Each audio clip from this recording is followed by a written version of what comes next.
आइए हम प्रार्थना करें। प्रेमी दयालु अनुग्रहकारी ईश्वर के पिता प्रभु परमेश्वर, आपको धन्यवाद स्तुति आराधना चढ़ाते हैं। आज के प्रभु परमेश्वर दिन के लिए धन्यवाद देते हैं। यीशु मसीह के बलिदान लोगों के लिए धन्यवाद देते हैं। आपकी स्तुति प्रशंसा करते हैं। आज के वचन को आशीष कीजिए। यीशु मसीह के नाम में देखते सुनने वालों को प्रभु ऐसी रीति से आशीष दीजिए। सब्सक्राइबर्स के लिए प्रभु प्रार्थना करते हैं, धन्यवाद देते हैं। यीशु मसीह के नाम से हम प्रार्थना विनती रखते हैं, सुने ग्रहण करें, आमीन। आइए आज हम देखने जा रहे हैं ओवरकम विषय में, जयवंत होने के विषय में, क्योंकि हम दानियल की पुस्तक से हम पढ़ते हैं। आइए हम पढ़ें दानियल की पुस्तक और उसका हम एक अध्याय और उसका हम इसी रीति से पढ़ते हैं 8 वचन। दानियल की पुस्तक और उसका एक अध्याय और उसका हम पढ़ते हैं 8 वचन। यहाँ पर इसी रीति से लिखा है कि दानियल जो है जब वो बेबीलोन में बंधुआई होकर गया तब वो कहता है, परंतु दानियल ने अपने मन में ठान लिया कि वो राजा का भोजन खाकर और उसके पीने का दाखमधु पीकर अपवित्र ना हो वे, इसलिए उसने खोजों के प्रधान से विनती की कि उससे अपवित्र ना होना पड़े। सबसे पहला चीज है ठानना, अपने जीवन में ठानना। यदि ओवरकमिंग होना है या जयवंत होना है तो अपने जीवन में ठानना है कि मुझे अशुद्ध नहीं होना है।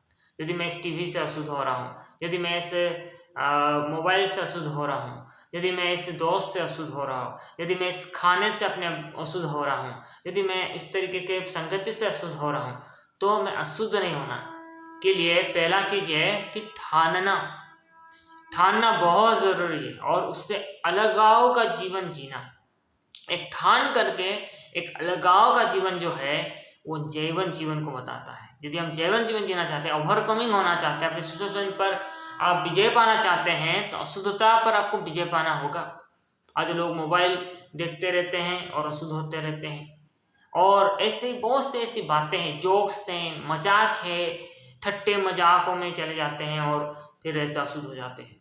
गंदे जोक्स पे वो हंसते हैं, अलग अलग ऐसी बातों पे हंसते हैं जहाँ पर परमेश्वर का वचन मना करता है कि ऐसे नहीं करना है, जबकि ऐसा करते हैं। कुछ लोग खाने पीने में अशुद्ध होते हैं, उनको लगता है हम तो खा पी रहे हैं, हमको क्या बात है, लेकिन वो अपने शरीर को अशुद्ध करते हैं। उनको ये पता नहीं कि वो अपने शरीर को अशुद्ध करते हैं। यहाँ पर खाने पीने के विषय में लिखा है कि वो अशुद्ध करते हैं। वो बोला नहीं, मुझे अशुद्ध नहीं करना, मुझे साग पात दो, मैं साग पात खाऊंगा, मुझे जांचो, मुझे परखो। जयवंत होना है, ओवरकमिंग होना है, तो अशुद्धता पर आपको विजय पाना बहुत जरूरी है। छोटी छोटी चीजों में भी आपको अशुद्ध नहीं होना है। फिल्मों गाने लगाकर अपने को अशुद्ध नहीं करना है। किसी भी रीति से आपको अशुद्धता से आपको बचना है, और बचना आपका फैसला, आपका ठानना आपका फैसला है। यदि आप ऐसा करते हैं, हम अन्य जातियों के बीच में रहते हैं, दानियल अन्य जातियों के बीच में रहता था, अपने देश से अलग था, लेकिन उसने ठान लिया। दूसरे विषय को देखते हैं ओवरकमिंग के विषय में। जब हम उसका 2 अध्याय पढ़ते हैं और उसका 17 पद बोलता है, तब दानियल ने अपने घर जाकर अपने संगी हनन्याह, मिशाएल और अजरिया को ये हाल बताकर कहा। 18 पद में लिखा है, इस भेद के विषय में स्वर्ग के परमेश्वर की दया के लिए यह कहकर प्रार्थना करो कि बेबीलोन के और सब पंडितों के संग दानियल और उसके संगी भी नष्ट न किए जाएं। शद्रक, मेशक और अबेदनगो के बारे में भी हम पढ़ते हैं कि दानियल के ऐसे दोस्त थे जो उसके लिए प्रेयर करते थे। ये सेकंड चीज है जहाँ पर हम देखते हैं हमारे लिए प्रार्थना करने वाले लोग होने चाहिए, हमारे पास अच्छे दोस्त होने चाहिए, हमारे पास अच्छे लोग दोस्त होना चाहिए जो हमारे लिए प्रेयर करें। ऐसे लोग होना चाहिए जो हमारे लिए प्रेयर करें। यदि हमारे लिए प्रेयर करने वाले लोग नहीं हैं तो हम जयवंत जीवन जी नहीं सकते, हम कहीं पर भी जयवंत जीवन जी नहीं सकते। दूसरा विषय यह है, जब हमारे लिए प्रेयर की जाती है, जब हमारे लिए प्रेयर की, हमारा रिलेशनशिप ऐसा अच्छा रहता है। जब लोग हमारे लिए प्रेयर करते हैं तब हम जयवंत जीवन जीते हैं। जब लोग हमारे लिए प्रेयर नहीं करते हैं तो हम जयवंत जीवन नहीं जी सकते। दानियल जयवंत हुआ, दर्शन पाया और किसी रीति से वो खड़ा हो सका और राजा का सपनों का अर्थ बता सका। इसीलिए प्रार्थना करने वाले लोग आपके लिए, आपके जीवन में बहुत मायने रखते हैं। आपके दोस्त, आपके रिश्तेदार हो सकते हैं जो आपके लिए प्रार्थना करने वाले हो सकते, ईमानदारी से प्रार्थना करने वाले होने चाहिए। आपके पास अच्छे दोस्त होने बहुत ज़रूरी है, एक अच्छा संगति करने वाले, आपके लिए प्रार्थना करने वाले। ये दूसरा विषय है, जब आप उनके सहायता से ओवरकमिंग होते हैं, अपने परिस्थितियों पर आप ओवरकमिंग होते हैं। इस तरह से 3 अध्याय में हम जब आते हैं तो वहाँ पर हम 17-18 पद को हम देखते हैं तो इस तरह से लिखा है, और शद्रक मेशक अबेदनगो ने राजा से कहा, हे नबूकदनेस्सर, इस विषय में तुझे उत्तर देने का हमें कुछ प्रयोजन नहीं जान पड़ता। हमारा परमेश्वर जिसकी हम उपासना करते हैं वो हमको उस धधकते हुए भट्टे की आग से बचाने की शक्ति रखता है। वरन हे राजा, हम तेरे हाथ में भी से भी छुड़ा सकता है, परंतु यदि नहीं तो हे राजा, तुझे मालूम हो कि हम लोग तेरे देवता की उपासना नहीं करेंगे और ना तेरी खड़ी कराई हुई सोने की मूर्त को दंडवत करेंगे। तो यहाँ तीसरा विषय को हम देखते हैं कि राजा के सामने नहीं झुकना, शैतान के सामने नहीं झुकना। तीसरा विषय है, हमें शैतान के सामने नहीं झुकना, हमें मूर्त के सामने नहीं झुकना, किसी भी रीति से नहीं झुकना, चाहे जान पे आ जाए, चाहे परमेश्वर हमें बचाए, उन्होंने कहा, या हमें ना बचाए, लेकिन हम मूर्त के सामने नहीं झुकेंगे, हम किसी पाप के सामने नहीं झुकेंगे। जहाँ पर परमेश्वर की आज्ञा हमें मना करता है, हम वो काम नहीं करेंगे, चाहे कुछ भी इसका परिणाम क्यों ना होना पड़े। झुकेंगे तो नहीं, हम पाप के लिए झुकेंगे नहीं, हम मूर्ति के सामने दंडवत नहीं करेंगे, हम किसी भी देवता के सामने हम नहीं झुकेंगे, राजा तेरी मूर्ति के सामने भी हम नहीं झुकेंगे। वो लोग ऐसे दृढ़ लोग थे, इसलिए वो जयवंत हुए। यदि बचाएगा सकता है, ऐसा भी लिखा है कि वो लोग बचा तो सकता है, लेकिन यदि नहीं भी बचाएगा तो भी हम नहीं झुकेंगे। हम तुझे उत्तर देना भी हम लोग इस चीज़ को नहीं मानते। यदि बचाएगा तो ठीक है, नहीं बचाएगा तो भी चलेगा। कॉम्प्रोमाइज़ हम नहीं कर सकते, कॉम्प्रोमाइज लाइफ नहीं होना चाहिए, झुकाव नहीं होना चाहिए पाप के प्रति। ये तीसरा विषय है, तब आप जयवंत होते हैं, आप ओवरकमिंग होते हैं। उसके बाद हम 4 अध्याय में आते हैं तो वहाँ पर हम देखते हैं 27 पद, सीधे से हम देखते हैं तो वहाँ पर लिखा है, इस कारण हे राजा, मेरी ये सम्मति स्वीकार कर कि यदि तू पाप छोड़कर धर्म करने लगे और अधर्म छोड़कर दीनहीन पर दया करने लगे तो संभव है कि ऐसे करने से तेरा चैन रहेगा। राजा को दानियल सलाह देता है कि क्या करना है ओवरकमिंग होने के लिए। उसके ऊपर ऐसा था कि एक दर्शन राजा ने पाया था, उसको काट दिया जाएगा और उसका हालत ऐसा खराब हो जाएगा। ये दर्शन को बताने के बाद भी उपाय बता दिया था, यदि ये बात को राजा मानता तो उसका दयनीय दशा नहीं होता। क्या करना था उसको? बोलता है तू सम्मति मानकर पाप छोड़कर धर्म करे। पाप को छोड़ना पड़ेगा यदि आप जयवंत होना चाहते हैं, ओवरकमिंग होना चाहते हैं, पाप को छोड़ना पड़ेगा और धर्म करने लगेगा। धर्म करने लगेगा का मतलब यहाँ पर बता लिया है, अधर्म को छोड़कर दीनहीन पर दया करने लगे तो संभव है, तो ऐसा हो सकेगा। दीनहीन लोगों पर आप दया करें, भले काम करें, तो उनकी दुआ, उनका आशीर्वाद आपके ऊपर होगा और आप बच सकते हैं। जिन लोगों की आप सहायता करें, मदद करें, तब ओवरकमिंग हो सकते हैं। आपके ऊपर आने वाली परिस्थिति, आने वाला अन्याय भी टाल सकता है यदि आप बात को मानेंगे। इस तरीके से आप यदि किसी भी गरीब की सहायता करते हैं, मदद करते हैं, तो वो आपके प्रति भला होता है। और इसी तरीके से हम 5 को पढ़ते हैं, 5 के हम 11 वचन को हम जब पढ़ते हैं तो क्या होना चाहिए? तेरे राज्य में दानियल नामक एक पुरुष है जिसका नाम तेरे पिता ने बेलशस्सर रखा था। उसमें पवित्र ईश्वर की आत्मा रहती है और उस राजा के दिनों में उसमें प्रकाश, प्रवीणता, ऐश्वर्य के तुल्य बुद्धि पाई गई। हे राजा, तेरा पिता जो राजा था उसने उसको सब ज्योतिषियों, तंत्रियों, कसदियों और अन्य भावी बताने वालों का प्रधान ठहराया था। तो क्या उत्तम आत्मा रहती है? 11 पद में मिलता है क्योंकि उसमें उत्तम आत्मा रहता है। तो एक पवित्र आत्मा होना बहुत जरूरत है, आपके अंदर वो उत्तम आत्मा होना चाहिए। और ये गवाही किसी अन्य जाति रानी ने दी है, वो अपने बेटे को बता रही है। अपने मतलब अपने पति को बता रही है। इसी रीति से अन्य जाति लोग आपको जानना चाहिए, नहीं इसके अंदर एक उत्तम आत्मा है, यूसुफ के अंदर एक उत्तम आत्मा था, दानियल के अंदर एक उत्तम आत्मा।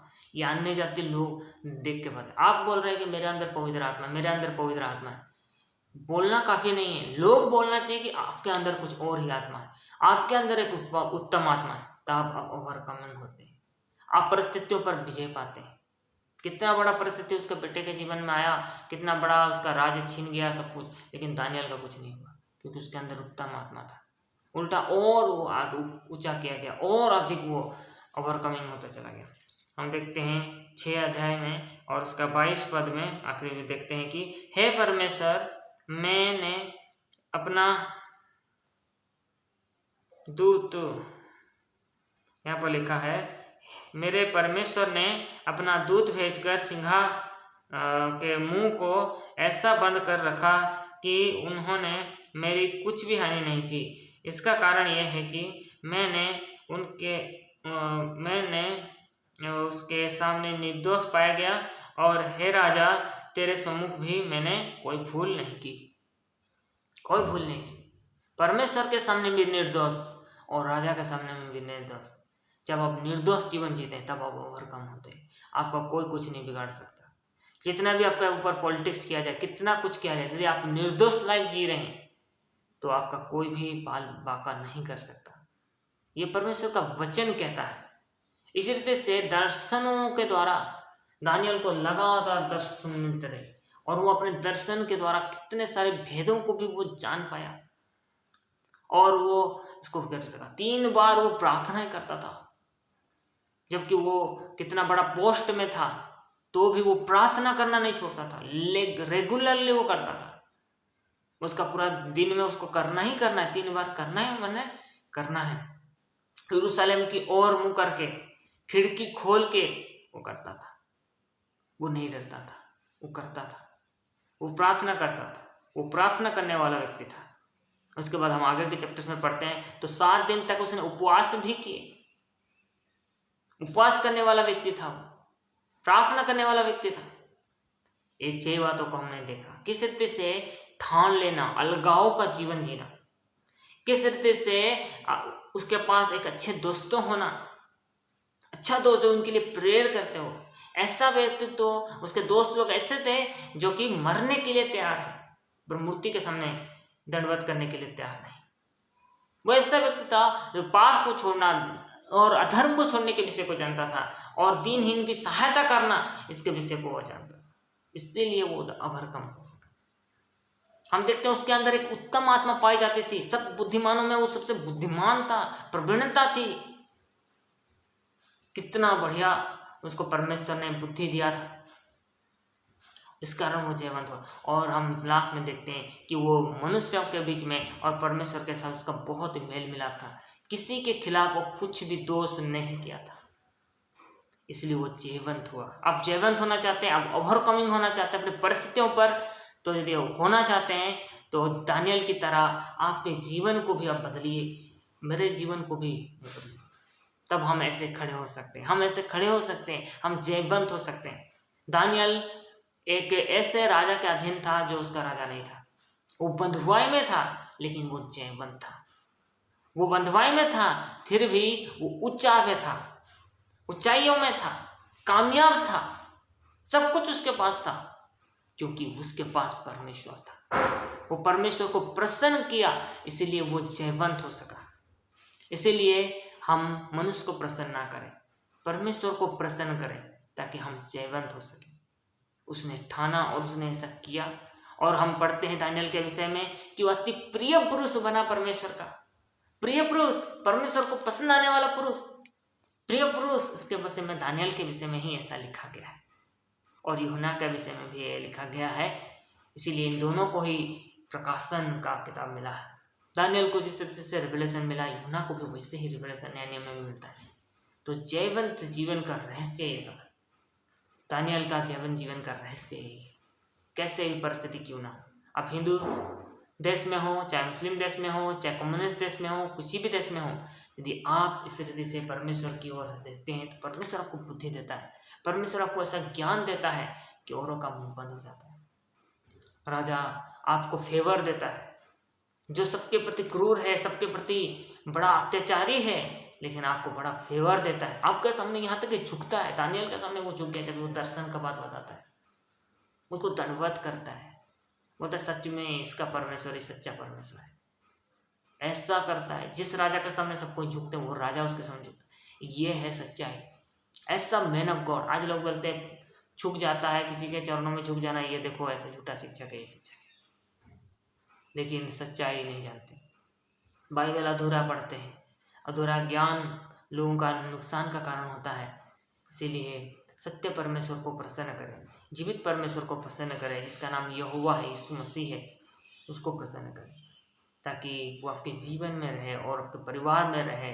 खाली उद्धार पा जाने से आप जयवंत हो जाएंगे ये सोच रहे हैं, आप बहुत गलत फहमी में हैं कि सिर्फ उद्धार पा जाने से आप ये हो जाएंगे। वो यहूदी था जरूर, बाकी यहूदी झुक गए, वो नहीं झुका, उसके दोस्त नहीं झुके। परमेश्वर ने उनको बहुत ऊंचाई पर खड़ा किया, खासकर दानियल को। दानियल के वजह से वो सदरक मेशक अबेदनगो भी उसके पीछे आए। दानियल खड़ा हुआ बोल के उसके पीछे उसके दोस्त भी आए। इसलिए कितना बड़ा काम परमेश्वर का है, वो कार्य करता है, वो जयवंत करता है, वो जीवन से बढ़कर है। आइए हम प्रार्थना करें। प्रेम दयालु अनुग्रहकारी ईश्वर के पिता, हम धन्यवाद करते पिता दानियल के प्रभु ओवरकमिंग लाइफ के लिए, जयवंत जीवन के लिए। प्रभु परमेश्वर हम धन्यवाद देते प्रभु परमेश्वर, आपका स्तुति आराधना करते परमेश्वर। कैसे वो परमेश्वर ठान लिया, कैसे वो अलगाव जीवन जिया, कैसे उसके पास दोस्त थे, कैसे प्रभु परमेश्वर वो आत्मा से भरा हुआ था, कैसे वो सलाह देता था, कैसे वो प्रभु परमेश्वर मजबूत था। प्रभु परमेश्वर किसी के विरोध कोई पाप नहीं, परमेश्वर के खिलाफ नहीं, मनुष्य के खिलाफ भी पाप नहीं करता था। प्रभु परमेश्वर कितना अद्भुत उसका जीवन था। प्रभु हम धन्यवाद देते हैं प्रभु परमेश्वर, ऐसा भी हम जीवन जी सके और जयवंत जीवन जी सके। प्रभु हमारी सहायता कीजिए प्रभु परमेश्वर, हमारे हर परिस्थिति में हम आपको भाते रहे, आपको ही प्रसन्न कर सके। प्रभु आप सहायता करें। यीशु मसीह के नाम में आज के वचन को आशीष दीजिए। सुने प्रभु, यीशु मसीह के नाम में धन्यवाद सहित ग्रहण करें। आमीन।